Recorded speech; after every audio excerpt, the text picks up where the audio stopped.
the key to the future of this industry is that people learn it's a great industry to grow a career. I have 3 accelerators in the program that I put in. All 3 of them are here this week. They're so excited to have the access to people that they've only read about or seen in Nation's Restaurant News. Yes. And say, tell me your story. Tell me how you got where you're at.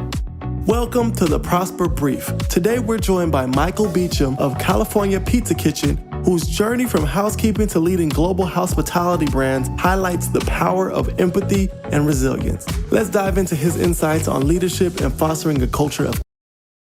So hi, thank you. Welcome to the Prosper Brief. Thank you. Please introduce yourself. I am Michael Beacham, and I'm with California Pizza Kitchen.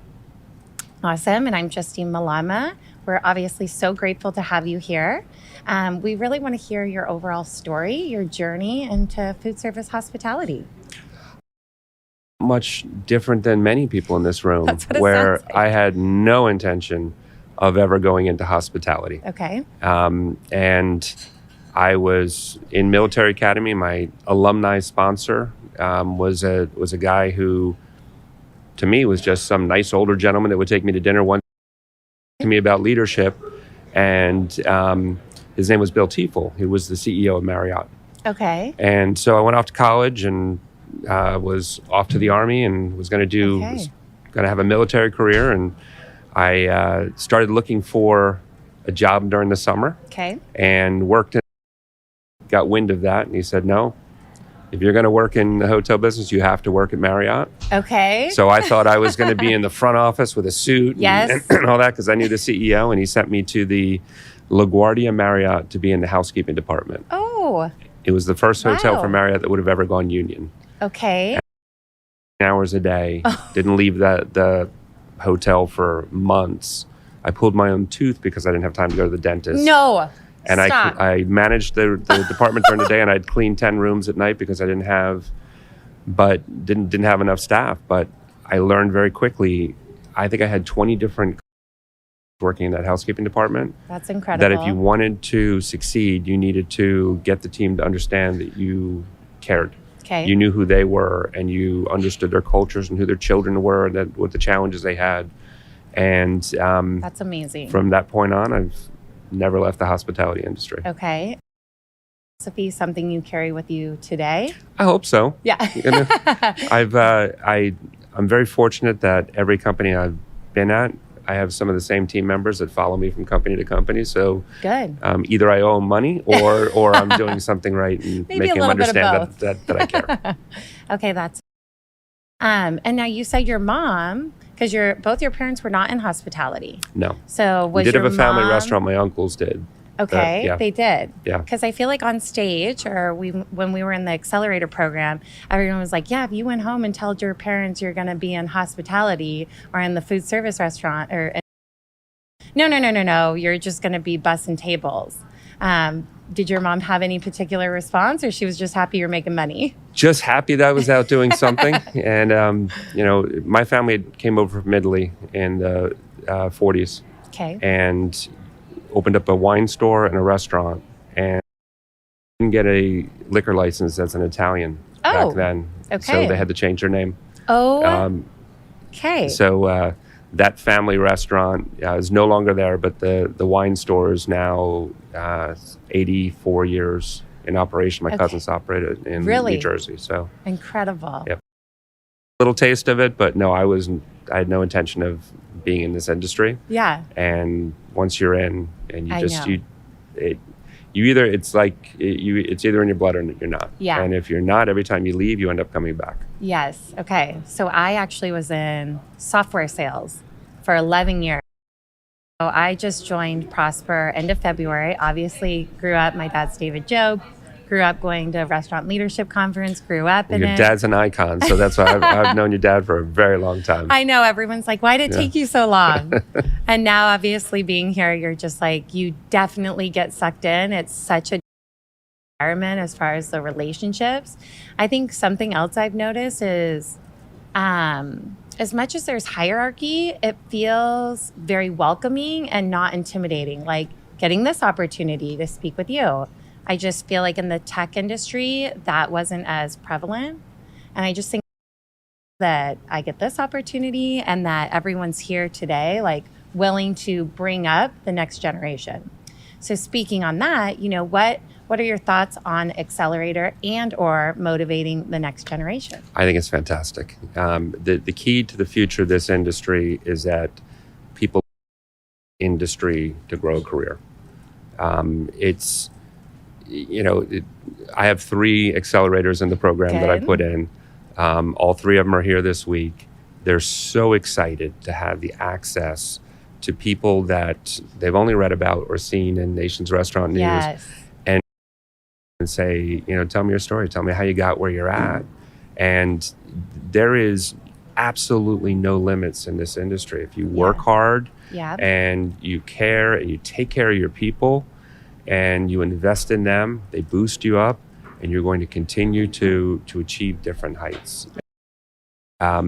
It's a very close-knit industry in that everybody seems to know each other. We've all worked with each other at one point or another. Yeah. But at the same time, everybody's so open to new people coming in and learning and wanting to get to know, not what you do and how you do it. Yeah. So I feel like that is a common theme that everyone is kind of telling us of work hard.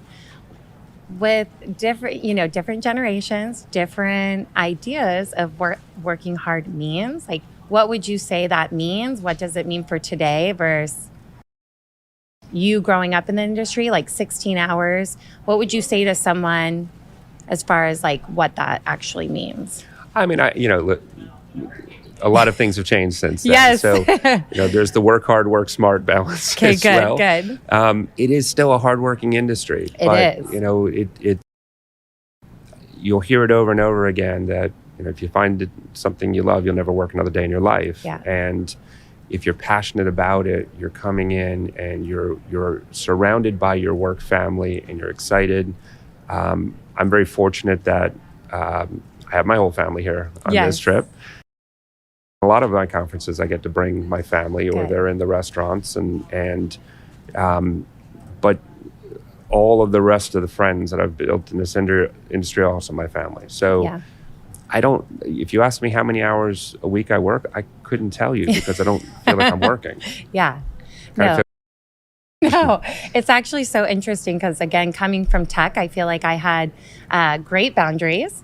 And now there's definitely a sense of this community and interpersonal relationships that, as you said, it kind of bleeds into family, bleeds into life, and it flows in such an incredible way. So speaking, is any of your family involved in the restaurants today?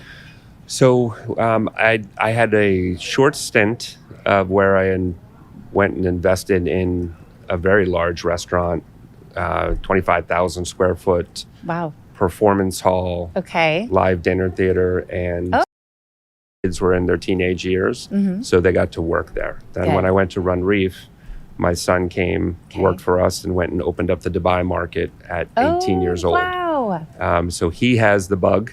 Incredible. And he was working the room last night and meeting people. Yes, I saw him. He's quite charismatic. He's a senior at Miami, and he is. Yeah, so I can see him following in footsteps. Yeah. My daughter's a film student, so I think she's going to go that path. And then my youngest one was working the room last night too, so we'll see how she does. She was. Yeah. How did she end up doing after your speech? It was amazing. I mean, she didn't skip a beat on stage. Run around dinner. And for the whole night, and then back home she was still running around. So good. Well, and what motivated you to share your story? Last night was so incredible, emotional. It was such a journey, and we are so grateful for the outcome and that you were willing to share your story. I mean, I can't tell you how many people came up to us and had a story. And said, "Thank you for telling that. 5 years ago, this is what happened to me. Yes. Or 10 years ago, this is what happened to us." And I thought it was really important to understand that it could be anybody. Yes. And you really need to keep your ear to the ground and know when your people and your organization are facing challenges in their personal lives, to step up and support. If the companies that Allison and I worked for 100% say, you do what you have to do. Yeah, We I slept got you. 186 nights in a hospital. Right. We handled our jobs, but we did it off a Zoom or in the lobby or the I mean, it's every day the meetings were in the hospital. Right. So that's the loyalty that you show your people, and the loyalty to your employer. Yes. When they show you that they see you beyond an employee and an employee number. Yes. And give that, space to be Yeah. going through hard times, being a parent. Yeah, really, that story was just so incredible. It really moved everyone. I myself have 4 children. Wow. Yes. So I just think it touched everyone's lives. And I think, too, everybody wants to be able to do it all, right? Be a present parent while still chasing their career. So do you have advice? I know you and your wife touched on it, but would love to hear it. I think the most important thing is to be proud that you are. Like it's, I had someone come up to me the other day and said, I was going to stay till Wednesday. He goes, I changed my flight because my daughter's starting kindergarten. Oh. He goes, and I watched you guys talk and I went, what the hell am I doing? Oh. And so you've got to be proud. Amazing. Work hard at home, work hard at work, be proud of both and be present at both. Yes. And, that's the most important thing, is to be able to say, I can't miss this. This is a once in a lifetime event, because you never know the day you wake up and realize I not have it again. Right. And so, for us, we got that chance. Yes. We got the chance to be faced with the fact that we may lose our daughter. Mm-hmm. And there's not a single day that we don't appreciate every little moment. Yes. And there's also nothing else us now, because we realize that most things in life are not that important. Yes. What's most important is right in front of you, and you got to make sure you keep eyes on that. Incredible. So having gone through that journey, how would you say it changed you as a leader and, approaching the business? Unquestionably. I think I'm much more, I listen to my people, to what's going on in their lives. If you have highly motivated, happy people who have balance and can understand how much you appreciate them, they're in for the long run, and they're going to put 110%. But it doesn't have to be in the way that you used to look. It's not, it's this hour to that hour and this hour to hour. Something's going to go. Yeah.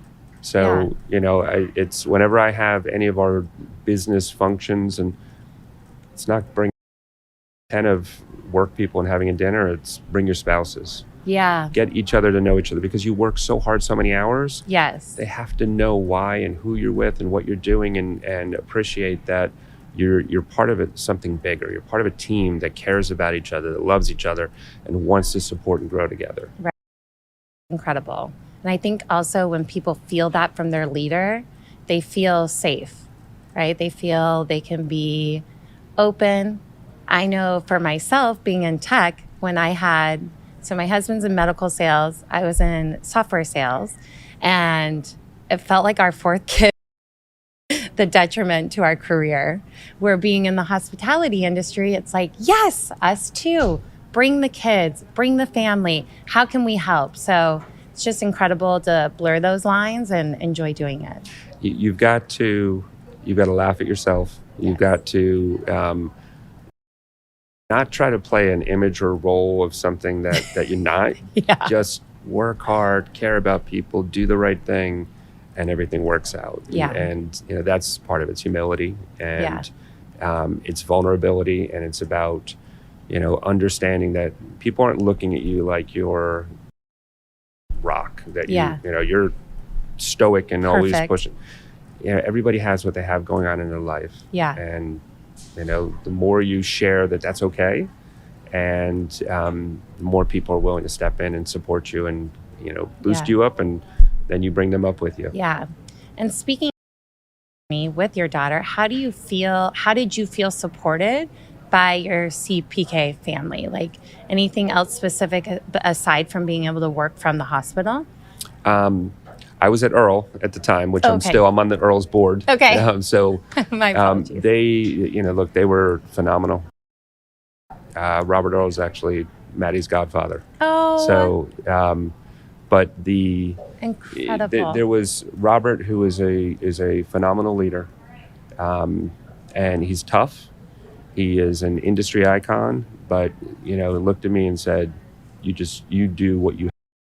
I don't care about anything else." And he'd send food over to the hospital for the nurses, and amazing. The whole team would come in and visit, and the meetings were again in the hospital. And I actually joined CPK just as we came out of the hospital. Oh my gosh! So it's wow. Yeah. And that's been the last 24 months, Yeah. right? No, she's 20 months old, so 20 months. Yeah. Yeah. Wow. So you had a career change in the middle of all of it. Yeah, but it was planned. It was Good. so and again, I'm still a part of Earl on their board and very supportive, and CPK has always been a brand that I've loved and admired around the world and wanted to be a part of. And so, I may have this may be my last job in the industry, and maybe one more, we'll see. But I think this might be my last one. From some people, they're like, I keep getting pulled back in. Yes. So I have a feeling I'll probably sit on some boards, but what I aspire to be my peak job in the industry is to be Maddie's, YMCA coach. Okay. Right. That's Love present. it. Being able to be present and saying, I want to help her grow. Yeah, no. Well, we're so grateful to have you on the Prosper Brief. Thank you for taking time. Thank you. And we are so grateful. Thank you so much. Thank you for tuning in. Michael Beacham's journey and lessons on leading with heart are truly inspiring. If you were inspired, please don't forget to subscribe, share, and join us next time for more conversations.